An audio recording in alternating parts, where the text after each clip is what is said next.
वो वक्त था जब बनी इस्राइल डर और हार में जी रहे थे। उनके दुश्मनों ने उनकी जमीनें, उनका माल और उनका सुकून छीन लिया था।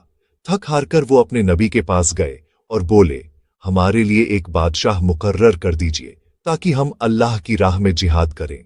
नबी ने कहा, क्या होगा अगर तुम पर जिहाद फर्ज कर दिया जाए और फिर तुम लड़ाई से मुंह मोड़ लो? उन्होंने जवाब दिया, हम क्यों नहीं लड़ेंगे जबकि हमें हमारे घरों और खानदानों से निकाल दिया गया है। लेकिन जब हकीकत में हुक्म आया, ज्यादातर लोग पीछे हट गए। फिर अल्लाह ने एक शख्स को चुना, तालूत। वो न किसी अमीर खानदान से थे, न कोई मशहूर इंसान, मगर अल्लाह ने उन्हें इल्म और कुव्वत अता की थी। लोगों ने एतराज किया, वो हमारा बादशाह कैसे बन सकता है? उसके पास दौलत तो है ही नहीं। नबी ने कहा, अल्लाह ने उसे तुम पर फजीलत दी है और उसे इल्म और जिस्म की ताकत से नवाजा है।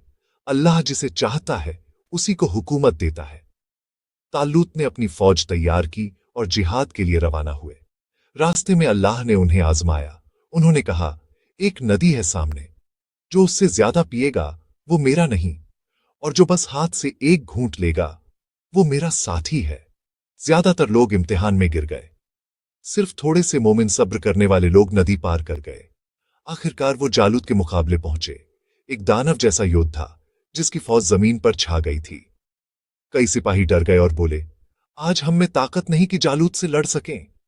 मगर ईमान वालों ने कहा, कितनी ही बार एक छोटी जमात ने बड़ी जमात को हराया है, अल्लाह के हुक्म से।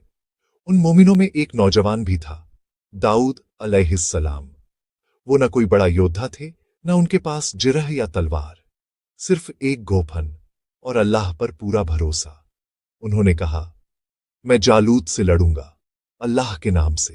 तालूत ने इजाजत दी। दाऊद ने एक पत्थर उठाया, अल्लाह का नाम लिया और फेंक दिया, और अल्लाह के हुक्म से जालूत गिर पड़ा।